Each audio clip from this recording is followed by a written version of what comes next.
নমস্কার। সামনেই শিবরাত্রি, আর শিবরাত্রি মানেই তো বুঝতে পেরেছেন, দিকে দিকে নারীকুলে শিবের প্রতি ভক্তি নিবেদন, শিবের মাথায় জল ঢালা, মন্দিরে মন্দিরে শিবের প্রসাদ লাভ করার জন্য। কিন্তু জানেন কি, শিব ঠাকুরকে কোন কোন ফুল দিয়ে পুজো করতে হয়? শিব ঠাকুর কিন্তু এমনই দেবতা, বিশেষ বিশেষ ফুলে যেমন প্রশস্ত হয়, এবং নিষিদ্ধ ফুল যদি ভুলেও দেওয়া যায়, দিয়ে ফেলেন আপনারা, তাহলে কিন্তু নরকবাস। শিব তো খুশি হবেই না, উল্টে নরকবাস, বুঝুন। তাহলে বন্ধুরা নিশ্চয়ই শুনবেন, আজকের ভিডিওটি মন দিয়ে শেষ অবধি শুনবেন, কারণ জীবন ওই ভুল আর তারা হবে না আপনাদের। শিবকে পুজো করতে গিয়ে ভুল করে নিষিদ্ধ ফুল দিয়ে ফেলবেন না। আমি শাস্ত্র উল্লেখ করে আমি এক এক করে বলছি কোন কোন ফুল দিয়ে শিবকে পুজো করলে শিব খুশি হয়। প্রথমে সেটাই বলি। আমি বড়াশ্রম থেকে মাখনলাল ভট্টাচার্য বলছি। আপনার ভিডিওটা শুরু করার আগে আপনারা কাছে অনুরোধ যে অবশ্যই আগাগোড়া ভিডিওটা দেখবেন, সাবস্ক্রাইব করবেন, শেয়ার করবেন, লাইক করবেন। তাহলে বন্ধুরা ভিডিওটা শুরু করছি। প্রসঙ্গটা হচ্ছে শিব কোন কোন ফুলে তুষ্ট হয়। প্রথমে এটাই বলুন, সব ফুলে কিন্তু শিবের পুজো হয় না। নিষিদ্ধ ফুল দিয়ে আগেই বলেছি আমি, শিবকে পুজো করলে খুশি তো হবেই না, যে পুজো তার নরকবাস। কি সাংঘাতিক কথা ভাবুন। কাজেই মন দিয়ে শুনুন, শিব পুজোর সময় শিবকে কোন কোন ফুল দেওয়া চলবে, প্রশস্ত ফুল শিবের প্রিয়, সেগুলো আমি বলছি শাস্ত্র উল্লেখ করে। যেমন দোর্ণ ফুল। দোর্ণ ফুল ছোট ছোট, আপনারা দেখেছেন কিনা জানি, ছোট ছোট ফুল। দোর্ণ ফুল, ঘণ্টা পুষ্প, স্থল পদ্ম, এগুলো সব কিন্তু প্রশস্ত ফুলের কথা প্রথমে বলছি। অপরাজিতা, ধূস্তর বা ধুতরা ফুল। আপনারা অনেক সময় এই ধুতরা ফুলের গোটা দিয়ে শিবকে অর্ঘ্য দেওয়া হয়। আকন্দ ফুল তো সবাই জানেন, আকন্দের মালা নিষ্প্রাপ্য হয়ে যায় শিব পুজোর সময়। আকন্দ ফুল আর কল্যাণ ফুল, টগর বা টগর ফুল। টগর ফুল চেনেন নিশ্চয়ই, সাদা। মল্লিকা ফুল, জুথিকা ফুল মানে জুঁই ফুল,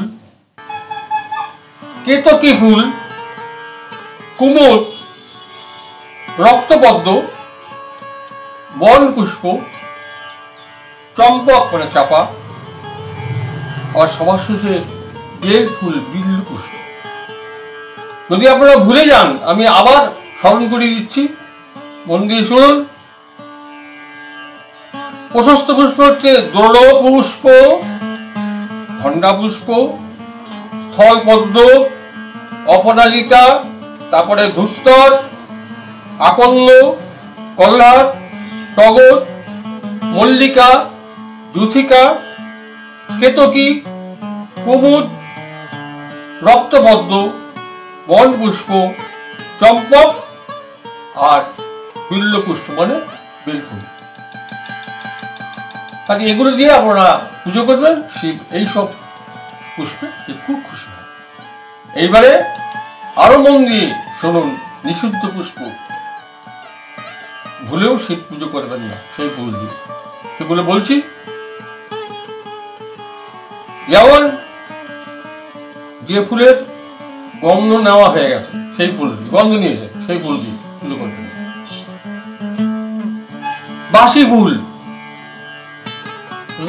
বাসি ফুল পুজো করবেন না। গন্ধহীন, কোনো গন্ধ নেই, এরকম ফুল পুজো করবেন না। আর কি, পোকা খাওয়া, ফুটো ফুটো করে ফেলেছে ফুলগুলো, পোকা খাওয়া ফুল শিবকে দেবেন না। আর অঙ্গস্পৃষ্ট, অঙ্গস্পৃষ্ট মানে হাত দিয়ে দলাই মলাই করেছে, বুঝলেন,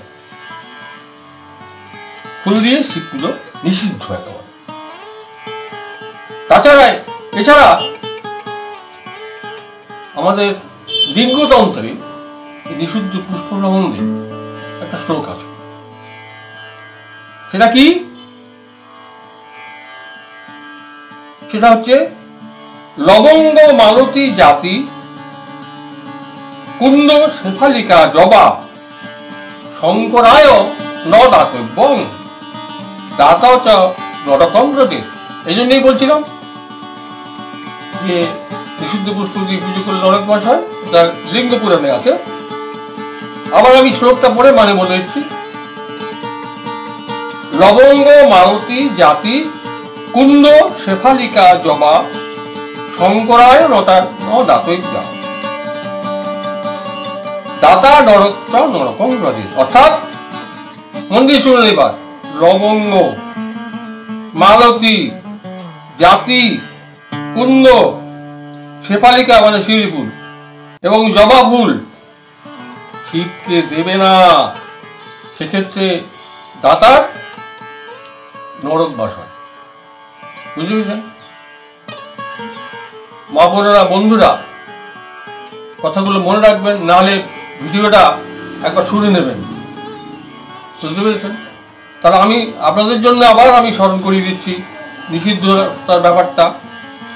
ঘ্রাণ নেওয়া হয়ে গেছে, ফুলের গন্ধ ছড়া হয়ে গেছে, আঘ্রাণ নেওয়া, বাসি গন্ধহীন পোকা খাওয়া, অঙ্গস্পৃষ্ট, এই দিয়ে শিব পুজো করা যায় না।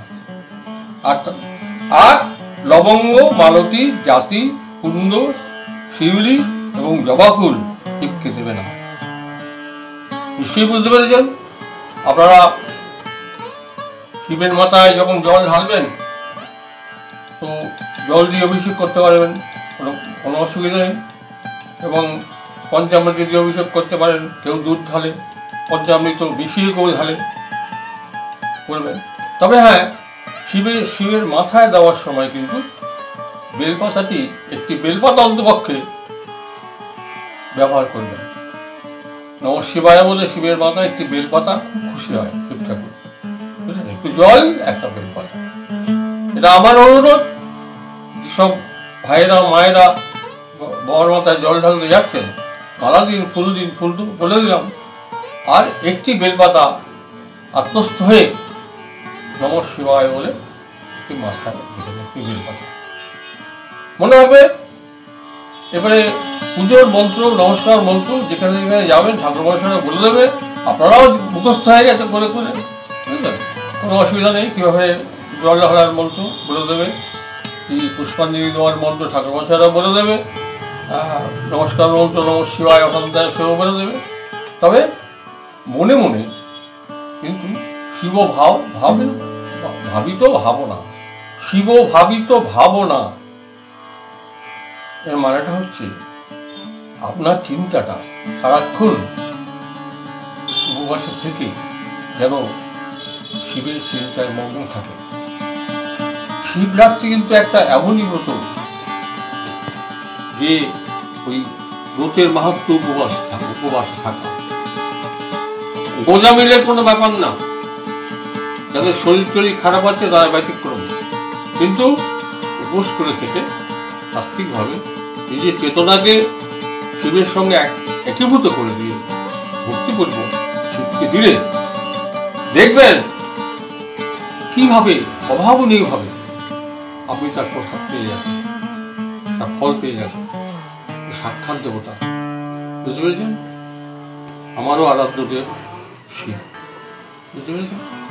তো আপনাদের কাছে অনুরোধ, আপনারা এটা মেনে চলবেন। আজকে যে ভিডিওটা বললাম এটা মেনে চলবেন, এইসব ফুল দিয়ে দেবেন না। আর অবশ্যই নিজের ভক্তিটা উজাড় করে সম্পূর্ণভাবে শিবকে নিবেদন করুন, দেখবেন মনের শান্তি নেমে আসছে, প্রশান্তি নেমে আসছে, আপনার সব মনোবাসনা পূর্ণ হচ্ছে। হ্যাঁ, আরেকটি কথা বন্ধুরা, এবার আগেও আমি প্রচার করেছিলাম, আমার এখানে আমি মন্ত্র দীক্ষা দিচ্ছি। এই উপলব্ধি দুটো পেয়ার আমার এখানে দীক্ষা নেবে। আপনারা যদি আগ্রহী থাকেন, শিব মন্ত্র দীক্ষা নেওয়ার জন্য আগ্রহ থাকেন, তাহলে আমার রাজার সঙ্গে যোগাযোগ করবেন। যথারীতি কোনো তো ব্যক্তিগত ব্যাপার, তাদের জানিয়ে দেবে কী করতে হবে না হবে, আর দীক্ষা নিতে পারেন। কারণ এখন একটা সমস্যা দীক্ষা নেওয়া, মন্ত্র দীক্ষা নেওয়া একটা সমস্যা চতুর্দিকে, সেই আমাকে অনুরোধ করেছে। তো সেই কারণে আমি তাদের জন্য শুরু করেছি, মন্ত্র দীক্ষা দেওয়া শুরু করেছি। এবং কেউ এটা মন্ত্র দীক্ষা পেতে পারেন, সেই মন্ত্র দীক্ষিত হতে পারেন, তার জন্য যোগাযোগ করবেন, রাজার সঙ্গে যোগাযোগ করবেন। ভালো থাকুন, সুস্থ থাকুন, সবার প্রতি আমার ভালোবাসা, ধারণা আসছি আমার। নমস্কার।